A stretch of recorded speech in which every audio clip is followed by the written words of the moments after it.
this be happening? How can I, a music teacher who loves to sing with children, have a deaf daughter?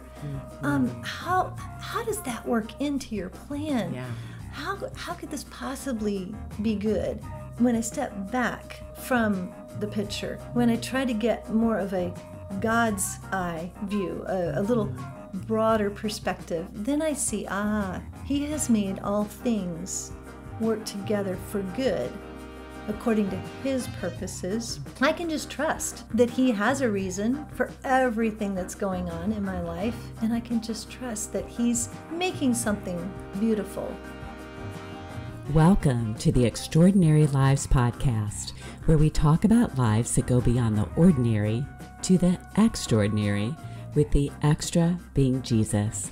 We'll be encouraged with amazing stories and helpful insights from the lives of ordinary people who have that extra, that supernatural difference that only Jesus can give.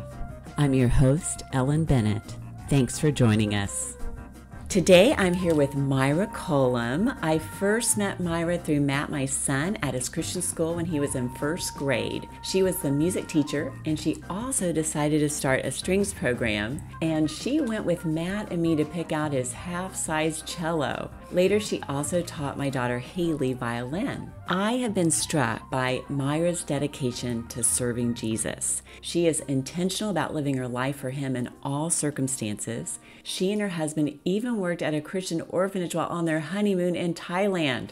And even when life has dealt some hard-to-explain hands, she has stuck with Jesus, hanging on to trust Him and His plans. And we'll hear about a few of those circumstances today. Welcome to the show, Myra. Thank you. Well, it's a great honor. I'm just thrilled to get to sit down and talk with you, Ellen, and just to go back through some of the ways that God has really brought me through so many different ups and downs of life. So thank you. Yes. Well, thanks for coming. Let's just start with the basics. How did you even come to have a relationship with God? What did that look like for you in your life? Okay. I grew up going to church. My family were churchgoers. Every Sunday, that was just what we did. And so it was so automatic for me that I never really thought too much about it, and grew up singing in the church choirs, and it was just a wonderful experience. But it wasn't until I was an adult that I realized it could even be a relationship with God that I really didn't have. I was there, I was present, and I kind of assumed, therefore, I was a Christian. But it was really the relationship with God that was missing, or at least a growing relationship. He was there all along. Yes, but that's a what good point. I didn't get was that I could be in this with Him. And I think God was so patient with me. He was so gentle and extremely patient with me. Used a friend of mine who I'd grown up with in high school, who went off to New York City, and while there, she became a Christian, and she came back changed. She was so on fire. She was talking about Jesus and reading her Bible and just couldn't say enough about this Jesus that she had now encountered. And I started to feel a little embarrassed. I was like, wait a minute. I'm the one who grew up in church. I'm the one who should be thrilled to tell people about my God, but I didn't have that. And I remember asking God, what does she have that I don't have? And it was just, again, His patience and gentleness to bring me to a better understanding through more experiences. As a young adult, I had a chance to travel on mission trips with the church that I was attending in San Antonio, Texas, and went to Kenya. Went to spend my summers as a teacher. I had my summers off, so I went to spend my summers in Africa. And Africans, their religion is so much a part of their whole life. They don't stop with just Sunday morning. Like I grown up, Sunday morning, that's my God time. And then it turns off and you go on the rest of your week. No. They would sing about God all day long, every day. They would talk about Him as they were pulling water up out of the river, or as they were washing their clothes, whatever activity they were doing. It just always involved their faith, and who they were was so entwined with that and woven together with that, that again, I remember asking God, what did they have that I don't have? Wow. I'm the one who's grown up with church, but I don't have that zeal. I don't have that passion. And again, he was patient. Over time, there was a passion that started to bubble up in me that I can only attribute to God, because there was nothing that I was doing. It was no activity or, major change, but all of a sudden he had drawn me to himself. All of a sudden, I now had a desire to study the Bible. Really, I had a Bible my whole life, but I didn't really feel convicted to open the thing up. And I just thought it was enough to have it. Sure. So it was like amazing how much I missed all those years. But then through that time, I was able to have those wonderful experiences in Africa and return again. And again, just the passion that I had been missing was now born inside of me, and it was spilling out of me, and opportunities to tell others about my adventures and experiences again put me in the place where I was now sharing my faith, because it was now part of who I was. That is really amazing. How about you and your husband, Andrew? Tell us a little bit about how you met him and about your family. Well, that's fun. Andrew is a wonderful man who God brought into my life. And again, it was through circumstances that were not anything that I had manufactured, but truly God. I remember that summer when I got back from Thailand, having a conversation with God. I had always wanted to be married. And here I was in my 30s now going, well, it's getting kind of slim on the pickings.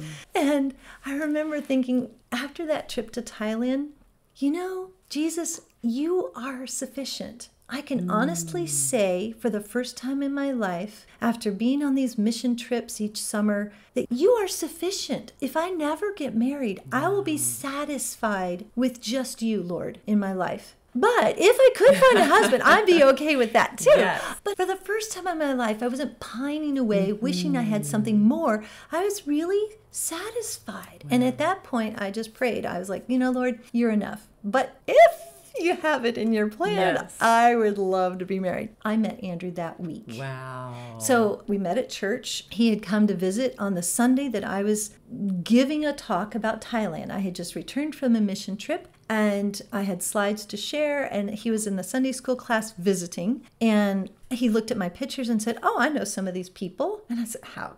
He's a visitor. How do you know? So I was a little curious. Yes. We ended up going to lunch with the group after that class. And it was there that we started chatting and found out he surfed. And I said, I surf too. I wasn't a very good surfer, but I didn't tell him that. And he said, I'll call you sometime and we can go surfing together. And I thought, right, that'll happen. And usually didn't happen. But it did happen. He called me up and I was on my way to the beach at that time. And I said, sure, let's meet down there. So we went and we sat there on the beach and just talked for hours, it felt like. And I thought, I'm not getting tired of talking with him. I really am enjoying just who he is. And anyway, God just kind of opened my eyes more and more. He was a very faithful man. He was a very kind man. And we did have some more dates after that were just sweet times of being together, where we would just go somewhere like the Wild Animal Park or to a concert downtown. And again, I kept thinking, I now get tired of being with him. I could just be with him forever. And actually, God worked that out. So we had a picnic on New Year's Day there in Del Mar, overlooking the ocean. And we're sitting there having our picnic, and we were talking about different things. I was a single woman in an apartment that I was having to pay full rent because my roommate had moved out. And I was saying, I really need a roommate. And if I don't get a roommate, what I'm going to do. So Andrew pipes up and he goes, well, why don't you marry me? And then I could be your roommate. And at first I was like, whoa. And actually he said it much more romantically. He said, I love you and I want what's best for you. And if I'm not the right man, I want you to be free to go on and find the person who's right for you. Wow. He was actually thinking of me more than himself at that time. He was wanting to let go of the relationship if it wasn't going that direction, because he knew that as a teacher, I was probably going to think about going on mission trips again or other things. And he was already thinking ahead, like, well, if we do get married, we'd need to get married next summer. And that's exactly what we did. Wow. I don't highly recommend, dating someone for it's not several a months. roommate solution. No. And I don't recommend somebody date someone for 2 months and then get engaged. But we were both older, and we both had a strong relationship with Christ. Yes. And it was just very clear that this was going to be a good fit and a good relationship. And God has certainly grown us more after marriage than before, but it was obvious that it was going to be good. And so we did. We ended up getting married that next summer, 6 months later. We were there. And your son So was playing the cello in my wedding as a second grader. That was just awesome. So had this beautiful wedding, and then, yes, we went on a mission trip because both of us wanted to start our lives together serving God. And so we decided that we would spend part of our honeymoon doing the honeymoon thing on an island in Thailand, and that was so romantic. And then we spent the other half at the orphanage where I had been the summer before. Wow. And that was sweet, just to spend time doing something for the Lord together. It was very bonding as well as very solidifying of this marriage is not just about us. Wow. This marriage is about three, and that three-strand cord cannot be easily broken, the Bible says. So it was Andrew and me and Jesus that were bonded together. And so we've tried to keep that in our mindset throughout the marriage, that it's not just about him or me or us, but rather what can we do that honors God? What can we do that glorifies God through our marriage? So. That's great. I love having that same purpose together. It makes all the difference. Plus the fact that it's God himself guiding you. So that's wonderful. Well, then I know you ended up having several children. Tell us about them. Oh, fun. God blessed us with 3. We have Elizabeth and Catherine and Christopher. And there's nothing more humbling than having children. As a teacher, I thought, this is going to be a no-brainer. I know what to do with kids. I've been teaching for so many years. And then God gave us some. And I was like, oh, dear. And they're always also different, right? You can't just have a manual on one. Nope. They each are unique. Absolutely. So I don't think any of the students, thousands of students that I taught over the years, are anything like my 3. We have Elizabeth, and life just seemed so full and so special. And we would take her places and go do things, and just sweet little cherub that she is. And it was just fun to be now a couple with Elizabeth. And then, not too long later, came along Catherine, and I was like, wait a minute, God, I already have a baby, and now I'm expecting another baby, and I thought my hands were full already. Yes. So baby number 2 came with more complications. We were in the hospital, and instead of a joyful response from the nurses when she was born, their faces fell, and they got very quiet. And I did not know why at the time, because we had no indication that there was anything to be alarmed about before then. Catherine was born with Down syndrome. They knew immediately from her appearance, but to me, it wouldn't have made any difference if I had known ahead of time or not. We already knew we were going to have the baby no matter what. At our age, they give you tests and they give you options, and especially out here in California, they encourage you to take care of things if it's not going to be just a picture-perfect baby. And that was not an option for us. We already knew that, so we didn't even bother with the tests that they recommend for people my age. But all the ultrasounds and all the baby checkups were fine. And so we had no indication that it would be anything but a perfect baby. And she was beautiful. And she had just the sweetest little face. But I knew early on in her infancy that there was something else also wrong. She didn't respond to my voice. And she didn't respond to me singing lullabies to her. And as a music teacher, that was a hard blow. I knew she was deaf before the test results told me she was deaf. Catherine, at 12 months, finally got the checkup where they put all the testing equipment on her scalp and brain. And there at the doctor's office, the technician who was doing the hearing test was trying to be very kind. And she said, it's okay to cry. And I thought at the moment, well, you aren't telling me anything I don't already know. I know my kid doesn't hear anything. But I also knew deep down, and this is something I could not have manufactured on my own, I knew deep down that it was going to be okay. My faith was grounding me that God gave me this child. Therefore, He's going to give me whatever strength, courage, tenacity, humor that it will require to raise this child. Because it was in His plan to give me this child. And for whatever reason, it was a hard blow. It was a very hard blow. As a music teacher, to think she will never hear me sing her a lullaby. She will never hear me say her name. And she won't hear all the beautiful songs that I would love to teach her and sing to her. And for me, I spent time grieving over that loss. That's just so important to grieve and not to try to cover something up or just go on, because it's going to be there. It's going to come out in other ways if you don't grieve. Do you agree with that? Or I do now. But when you're in new baby mode, there's survival mode. And I had basically 2 babies I was raising. You know, Elizabeth was a toddler while Catherine was the infant. And lots of doctor visits, lots of hearing checkups, lots of things that were required because of the other issues with Catherine. And we were also trying desperately to be as normal of a family as we could be. So we were still doing things together. We'd go camping together. We'd go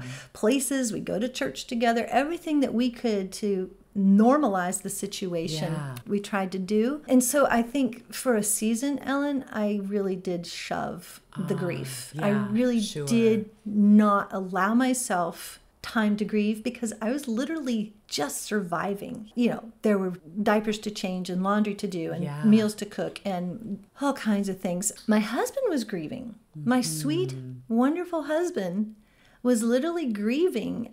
For years, he actually grieved. And his form of grieving was a detachment emotionally. He was there physically. He was there still loving me, but he grieved the fact that this child was a special needs child. And from the things he had grown up learning about special needs children, many families with special needs children end up in divorce. It's a statistic that's heartbreaking, but in his mind, he did not want to be that statistic. And so he was grieving the possibility that we could end up in a divorce. And I didn't realize at the time why he was so detached. And so that made me even more in survival mode. And finally, when she was about 4 years old, Andrew realized, you know, someone's going to have to teach her about Jesus. The school system is not going to teach her about Jesus.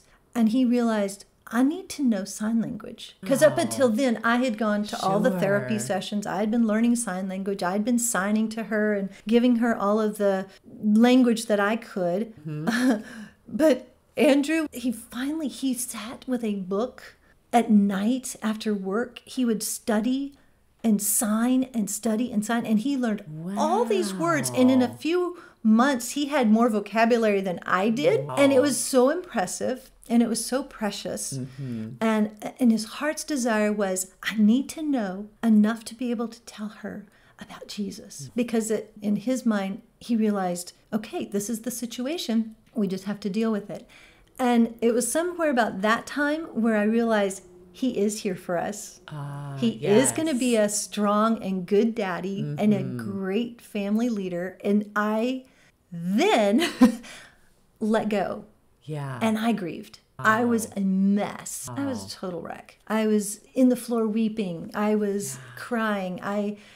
It was like all the grief that I had not done, I finally did. Wow. And that was a good time of growth for me, because what happened was I really leaned into Jesus more than I had before. I had already believed. I already had a strong faith. I already was teaching in a Christian school, surrounded by these lovely Christian mentor type people who were just such strong, faithful people. And yet this was something where I needed somebody who could help me on an earthly way. This is somebody I needed supernatural strength. And leaning into Jesus was what helped me through that time. Are there any specifics that you can remember in ways that he helped you lean into him? Any realizations or like the light bulb turning on? Or was it just a gradual process? Well, he's been so gradual with me. I'm so thankful for that, because I think sometimes he probably should have used thunderbolts and earthquakes and stuff, but he was so kind and so patient with me.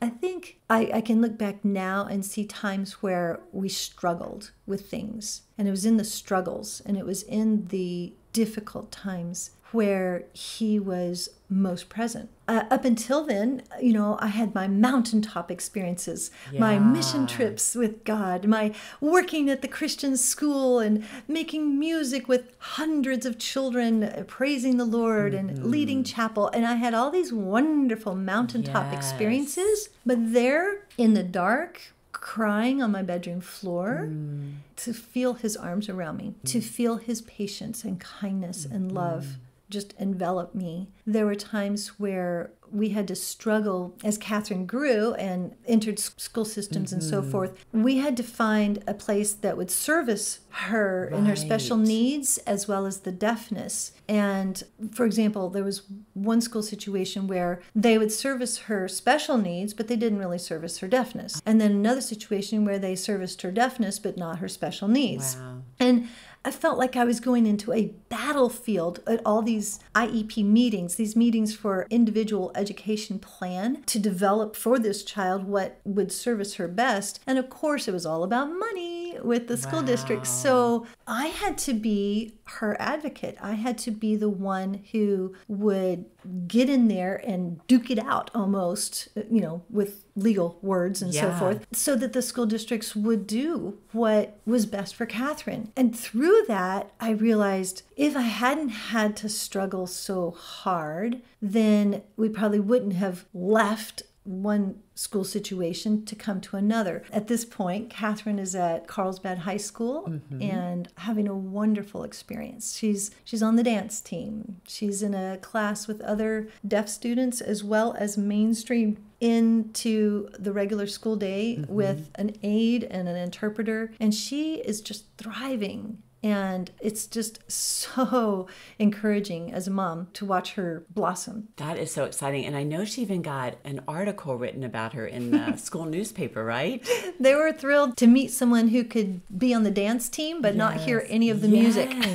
Wow. That truly is amazing. She has a very acute sense of sight, and so she notices all the nuances of body language and movements. And so their dance class has mirrors, and she can watch the teacher and the other dancers and memorize the moves without any of the musical cues, without any of the counting off 1, 2, 3, 4. She just is able to, and I guess, maybe there's something musical still born in her, even though she doesn't hear that music, it's down in her, and her little body just moves so naturally with it. It's just beautiful. So that was fun. Great. And it seems like there have been some really sweet girls who have kind of taken an interest in her as well. That's been a blessing to have just the kindness and compassion coming through others. That's great. Okay, and then Christopher came along. How old was Catherine when he was born? Let's see. Elizabeth was 5, Catherine was 4, and then Christopher was born. So, Yes, God knew we needed an injection of humor in our family. So Christopher was born, and I do believe that he came with the sense that his job in life was to make us laugh. Wow. And so he's been a blessing to our family, just with a lot of joy and a lot of fun and creativity. Of course, the decimal level in our family has gone up. You know, things with the girls were awfully quiet. We'd go on airplane trips together, and people would look over the seat in front and go, "Oh, your girls are so sweet and so quiet." And well, I'm thinking one of them's deaf. She's not going to say anything. And then Christopher was born, and they stopped saying those things. That is so funny. I think with Christopher, it's been fun to see how God's used him to complement the family's dynamic and really help us too. We had a recent experience where we went to a night to shine. It's like a prom for special needs kids, sponsored by Tim Tebow. Oh, neat. And Catherine got to put on a fancy gown, and at the end of the evening, they gave her a tiara and walked down the red carpet, and it just was a really special little celebration time. And Christopher went, and, you know, here he is, 12 years old, boy, and he's watching his sister get her hair done, and he's watching his sister get some makeup on, and he's watching this whole patio full of special needs kids. And I'm thinking, well, he's probably bored silly, or he's probably wishing he maybe hadn't come. But at the end of the evening, he said, as he's going to sleep that night, he said, "Mom, I'm really glad I went tonight. It was so great to see Catherine so happy." Wow, that is just precious. And he's 7th grade now, right? He's in 7th grade. That is terrific. I just love your kids. They are all adorable. And sorry, Elizabeth, you're probably too old to be felt that you can be called adorable, but you are. And I cannot believe Elizabeth has already graduated from high school and will be at Chapman University next year. Congratulations, Elizabeth. That is a huge honor. I'm really proud of you. Yes, and I love to see you all working together and how God has gifted you each so differently and made you each so differently, but he's definitely at work there, and it's really fun for me to see and get together with you guys. Well, if it wasn't for you, my kids wouldn't know how to swim. We've been to your pool every summer, and each child has learned and grown to love swimming and so forth, thanks to a chance to swim in your pool. And I think that's been fun. Even last summer with Elizabeth giving her brother swimming lessons before he took the junior lifeguard test. That was really great. They were both so committed to that. That was really fun to see. Oh, it was great. I was just so blessed as a mom to get to see that. That's great. Well, thanks so much for talking about these situations that have been hard. Does anything else come to mind as far as just the difference Jesus has made in your life? I know there's so many stories you could tell. Anything else kind of stick out to you that you'd like to mention, or any encouragement to our listeners you'd like to give?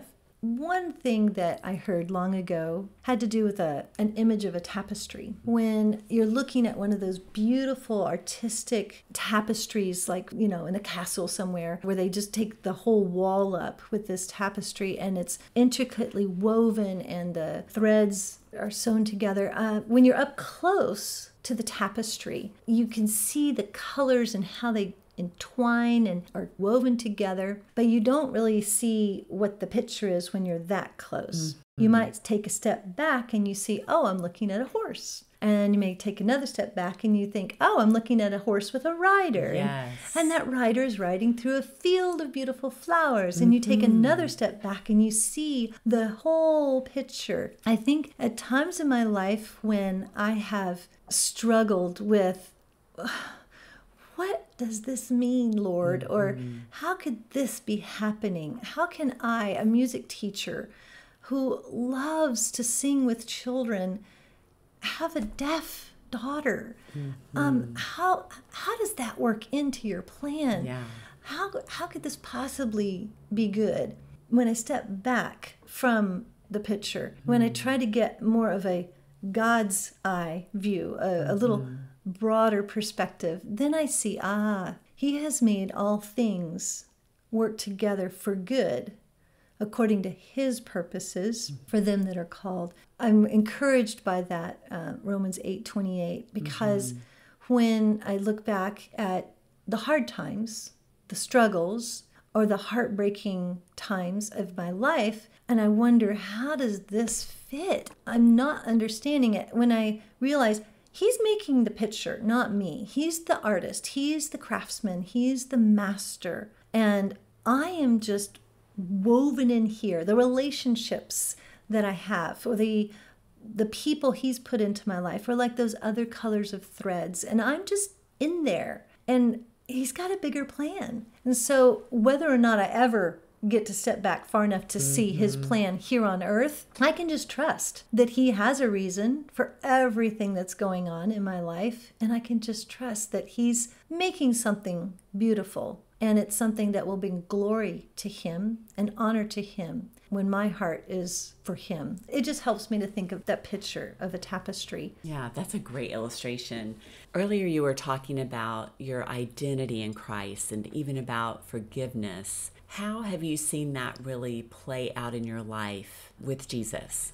So for me, growing up, we would go to church on Sunday mornings, and we would pray at meal times and pray before bedtime. But we didn't read our Bibles as a family or individually. And I really didn't sense that the relationship with God was something beyond Sunday morning. It was not something that just permeated my week or my life. And so I didn't realize there was a relationship that could be growing that I was missing at that point in my life. And I had my identity as a Christian, but I wasn't really aware of what that could mean. And I think it's through circumstances in my life that God opened my eyes and also drew me to him. Some circumstances like waiting till I was in my 30s to get married, or having a child with special needs, going through the struggles of doctor visits and therapy sessions and IEP meetings and all those kind of things. Also just a mom with 3 children. That's enough. That's enough to blow you down. But even that, there was something more that God wanted to do. 2014, my dad passed away, and he was such a wonderful man. He was a loving guy. Meeting him at your wedding. He had a passion for things like popcorn and watermelon and ice cream. That's great. He just had a passion for little things in life that went deep, So every time we scoop a bowl of ice cream, I think of my dad. Every time we pop a bowl of popcorn, I think of my dad.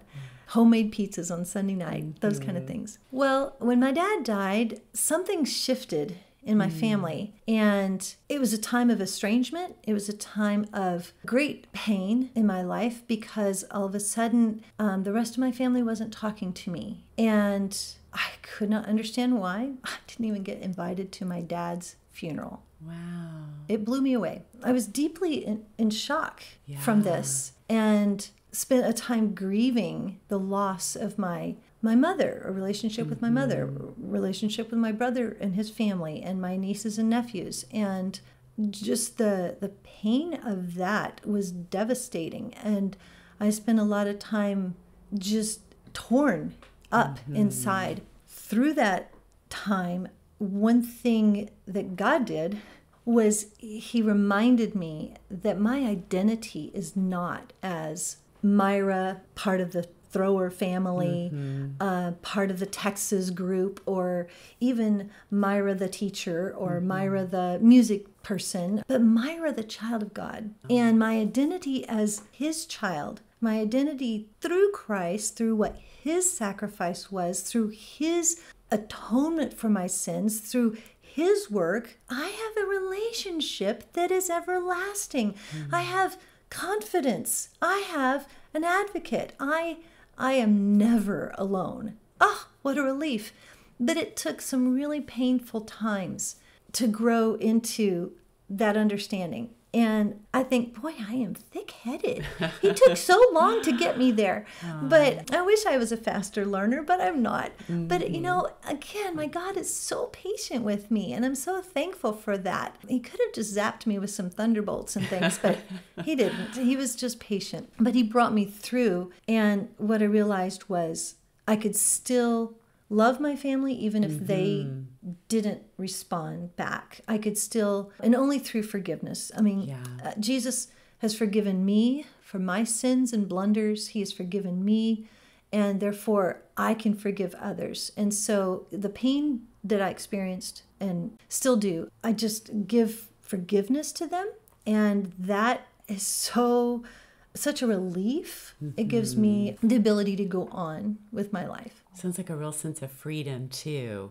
And just really knowing that you are loved, even if you don't feel loved by your most precious family members. You know, you've got that long-lasting love. And I think of that Hebrews verse where God says, never will I leave you nor forsake you. Good one. Yes. Yeah.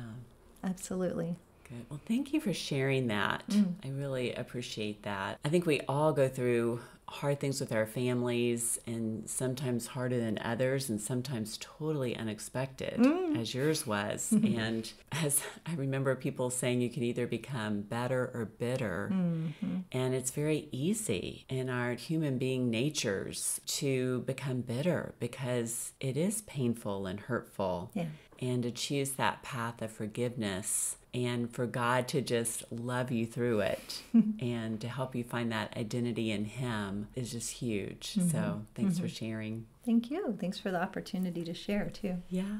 Well, this has been wonderful. Thanks again. And I just love you, dear friend. I just think you are remarkable and very much an inspiration to me. So you're one of my big blessings from God, Ellen. Thank you. Same here. Thanks, everyone, for joining us. This is Ellen Bennett with the Extraordinary Lives podcast.